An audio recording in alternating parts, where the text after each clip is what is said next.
This is one of our favorites because everything is just so fresh and they have such a good variety of breakfast items.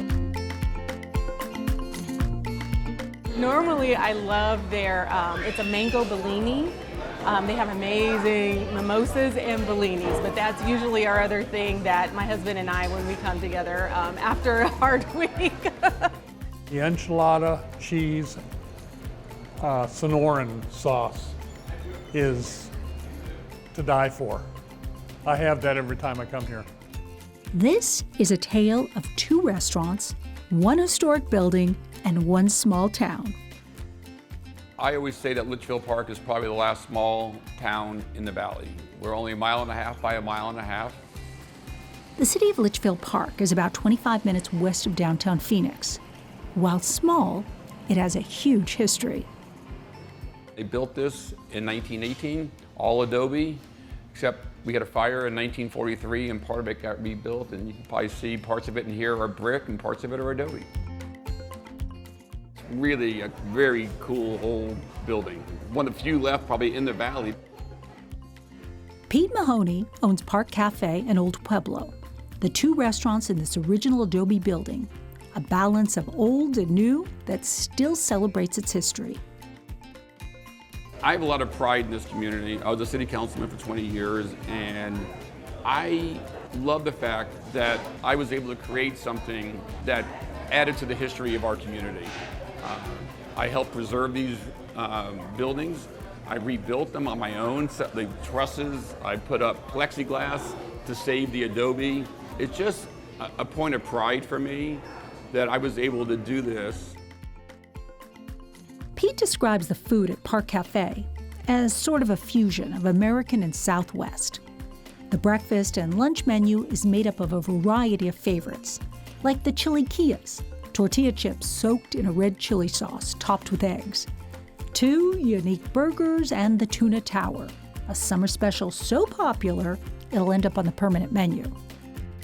Pete says creativity is the key ingredient. Our red chili sauce is from our prep cook at Old Pueblo. His mom's recipe from Mexico, she's the family recipe for a long, long time. And we keep it very secret.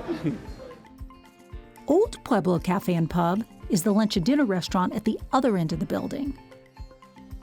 Old Pueblo is a true Sonoran style restaurant. I was fortunate enough to find a woman by the name of Ernestina Borquez. She was with her family restaurant for 33 years. So I finally worked on her long enough that she finally agreed to open here with me. This is good with the salsa. And so basically most of our sauces and a great part of this restaurant are her original family recipes. Popular items on this side include the green chili quesadilla and the Mexican flag, which is 3 different enchiladas, shredded beef with red sauce, spinach with white sauce, and a chicken with green tomatillo sauce. And I think that's the only thing I can claim to fame that I came up with. And check out the ribeye tacos. We go through so many ribeyes I can't even tell you. We have an incredible amount of regulars, and I say regulars, I'm talking 3 or 4 times a week type of guests. We're here probably at least twice a week. And I never get tired of it. And we're the kind of people that once we find a great restaurant with great service and great people, everybody friendly and great food, that's where we come. It just feels very homey, very warm, like you're over at a friend's house eating. So I've brought many of my friends here because it's my favorite spot. Both restaurants have large patios that host outside dining and live music. Even dogs are welcome. We really want the community to feel like this is their place to go. It's like their home away from home. And that's kind of what we try to create. We love coming here. I'm getting mango bully. No, when you have a hard week.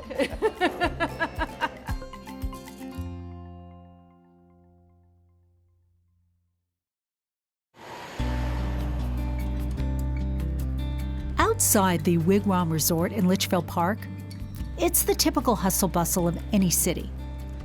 But once you pass these gates and turn into the property, you turn away from all that.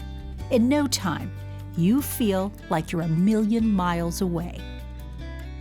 It's just a really magical place to be, and you just feel it. It's an energy that the resort gives to our guests.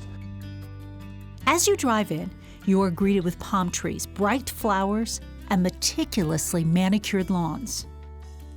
But it's when you walk into the main house to check in that you know you have walked into a place that's truly special. One of the unique factors, when you checked into the Wigwam back in the day, you would get a key to your room, and you'd also get a horse. That was back in 1929 when the resort first opened. You know, the Wigwam is unique in many ways. Our history obviously plays a lot to who we are and what we are.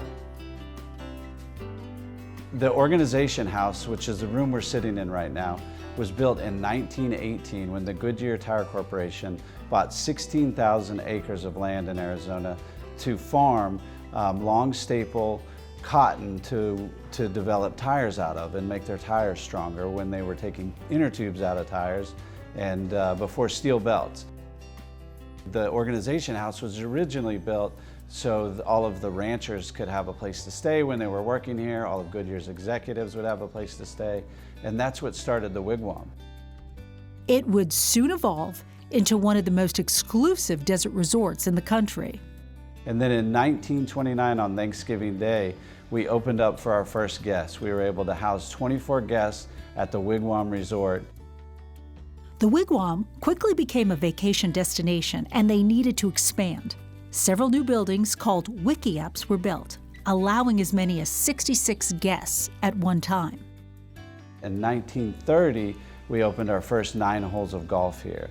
And from there, we've developed into the beautiful resort that you see today. There are now 331 casita-style rooms, 3 pools, restaurants, and a spa. And the Wigwam is the only resort in Arizona with 3 championship golf courses. While it's now a modern resort, the Wigwam has retained many of its historic and tangible touches. The fireplace is original, the windows are original, and if you'll notice when you look at the windows, they're tire treads. They're replica tire treads of the Goodyear tires that they were manufacturing at the time when they built the resort, and you see them throughout the building. But what might be most recognizable from the original resort is right out in front. The arch is one of the most iconic parts of the property. It's been here since we started in 1929. It is also one of our most popular photo destinations on property. People here for weddings, groups, business travelers, on vacations, they all want to have their photo taken under the arch, and we see it on social media all the time. It's these details that not only help to define the Wigwam, but gives it historic value. To be a part of Historic Hotels of America, you have to have an authentic feel and look to your resort. You have to hold historic architectural integrity, and it has to be a really unique sense of place, a place that holds a high quality experience for guests. And in 2019, the Wigwam was named the #1 historic hotel and resort in America. I would consider it an iconic American resort, but it's really your classic desert resort. A lot of grass, lush landscaping, beautiful palm trees, and beautiful sunsets and sunrises. It is an amazing place to be.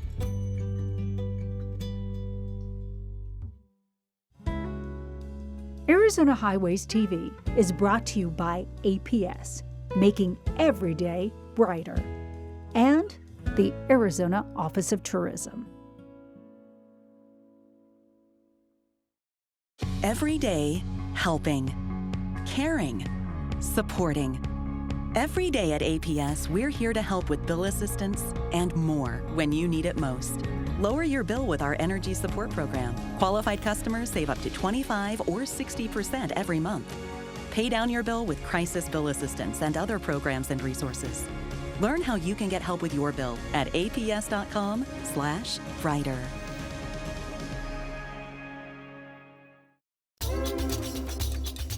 A trip to Litchfield Park wouldn't be complete without a stop at Wildlife World Zoo and Aquarium to catch up with our friends and meet some exotic or endangered creatures.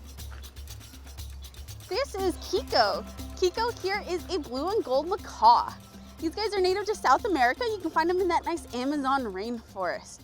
Now, as a blue and gold macaw, well, Kiko here, he's got a pretty big beak, and that beak, well, it's very specialized for something to help them break into their favorite foods like seeds and nuts. His feet are what we call zygodactyl. That means that he's got 2 toes in the front and 2 toes in the back.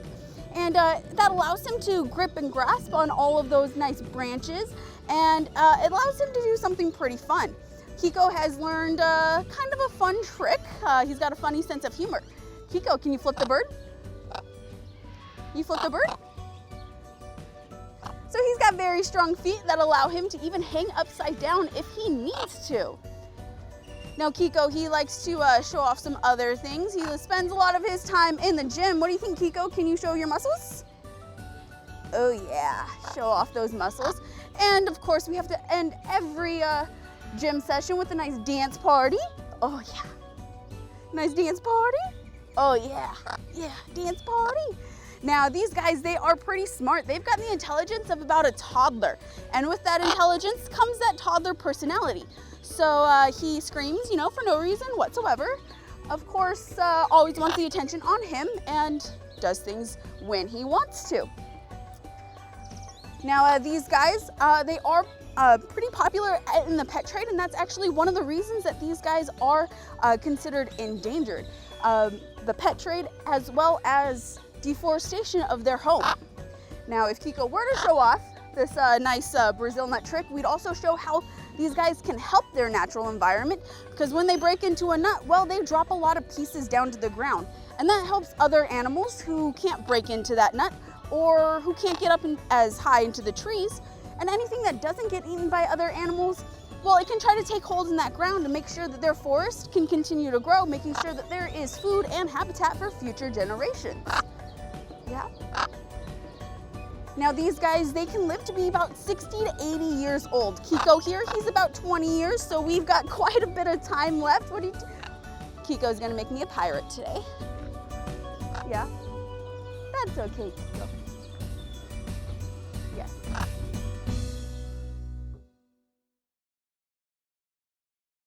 For nearly 75 years, Luke Air Force Base in Glendale has played a prominent role in training fighter pilots and ground support. It's even credited as the birth of the West Valley. Luke Air Force Base is named after 2nd Lieutenant Frank Luke Jr. Born in Phoenix in 1897, Luke was nicknamed the Arizona Balloon Buster for his 18 aerial victories over France during World War I. He was shot down over Baton, France in 1918 after destroying 3 German observation balloons. But he didn't go down without a fight. It's said he survived the crash and then shot several German soldiers before being killed. Luke was posthumously awarded the Medal of Honor, the first aviator given that distinction. The air base, named in his honor, became the largest fighter training base in the Army forces during World War II and earned the nickname Home of the Fighter Pilot, as more than 1 million hours of flying time were logged. Today, it is home to the 56th Fighter Wing, the U.S. Air Force's largest fighter wing and the only active duty F-16 training base in the world.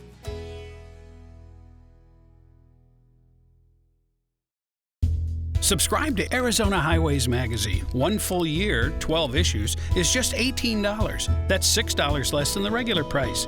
Visit ArizonaHighways.com, click on subscribe, and use promo code SPECIAL.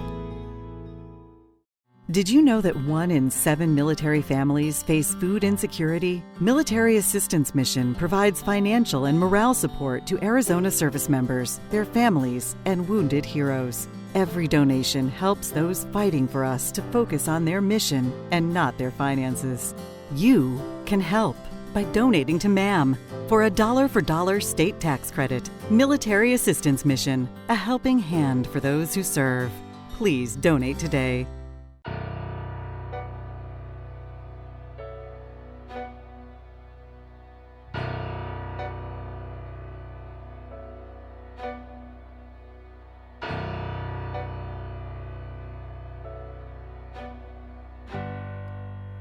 So many lovers, so little time on crossing my legs as you're crossing my mind. Sweet, sensual, will you be suitable? Irrefutable, baby, come and get it all. Here's a letter to my lovers, all wrapped up in vervain. I was the sinner, each of you the devil's bane. Toxic kisses leave us drenched in blood.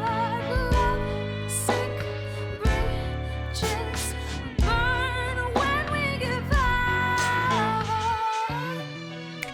And up we go. Down came our mortals, and yes, we were loyal, but back to the bone.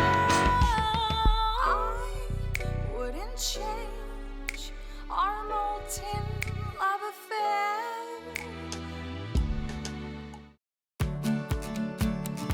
Pick a city or town in Arizona, and you'll find incredible works of art without ever stepping foot in a gallery or museum. Creative displays of expression in bronze, metal, or paint dot our Arizona highways. Each piece is the artist's response to a time or place. When I walk down the streets of Tubac, I remember the friendships built over the services I've provided, whether it's a piece of true fine art or it's functional signage or if it's a working gate. And that's part of the fabric that I feel in Tubac, my wife feels in Tubac, and it's why we live here with our dogs. Like many towns along Old Route 66, Winslow, Arizona nearly disappeared. Then along came a little band called the Eagles, and Standin' on the Corner in Winslow, Arizona became more pop culture than a pop culture reference. In fact, it became a kitschy thing to do. Standin' on the Corner Park is a tribute to the song Take It Easy. The two-story mural and bronze sculptures celebrate music and art while providing fans of the song and Route 66 a rockin' place to connect, share, and create a few memories. Here in Phoenix, it is hard to turn a corner and not find buildings and walls awash in vibrant color. Urban canvases that reflect the feelings, thoughts, and cultural heritage of the artists that painted them. Lots of people want their art hanging up in a gallery, but I would think having your art on a wall where everybody can see it as they drive by, because not a lot of people walk into galleries. This has got to be pretty big. Yeah, I mean, that's what I was talking to my friend about the other day, is that I haven't really been painting canvas, but then I thought about, well, I've been painting murals, so like technically the canvas, and it's actually out there, so more people will see it. So what's your inspiration for some of these pieces that you do? My culture. Mm-hmm. My culture is my number one inspiration. If I'm gonna do something out in the public, I tend to want to do my culture or culture, because it's not about me at that point, it's about everybody. It doesn't matter even if you're Mexican or just Mexican, I mean all of, South America and the United States, Phoenix is recognized as one of the top cities in the country for public art. The artistic spirit of the city is easy to access during ArtLink's First Friday's Art Walk. Many of the art spaces, galleries, collectives, cultural and performing arts venues have outdoor works on display for the public to enjoy both day and night. Smaller cities and towns across Arizona are also using public art for placemaking and Main Street revitalization. For over 25 years, Main Street has been in the downtown in Casa Grande, creating an environment down here that's welcoming and inviting to the people that come to visit. We want new businesses down here. We want an entertainment district, and we're in the center of an amazing area. It was one of the first things we did down here to kind of get the art thing going. The Art in the Alley event that was held here in the past, people learned to appreciate it. All this stuff you see down here was primarily done by volunteers. The Casa Grande Art Museum is really unique in that it is a kind of an intimate atmosphere. We wanted to get rid of the chain link fence around the building to make it even more inviting. Some public works of art are so elaborate it can take years before it ever finds its public resting space. The Bronze Foundry in Prescott is responsible for many works of art on display in the Grand Canyon State. This is part of what we want to show at Bronzesmith. We want to show how much work goes into it. One of the comments people make all the time is they had no idea that it was that complicated. What's really important, and we talk about this all the time in the art business, is site-specific work. Where is this sculpture going to go? How is it going to look like in that environment? There's pocket parks, smaller sculptures that look great in a little courtyard setting, and then there's pieces that are monumental in size, and it's amazing how small this piece will look once it's out in nature and with some space around it. Cultivating a unique community identity, celebrating our history, diversity, and heritage, defining spaces to gather and ignite, creating a dialogue and challenging your senses and perception. This is what public art is all about, and it's there for you just off an Arizona highway.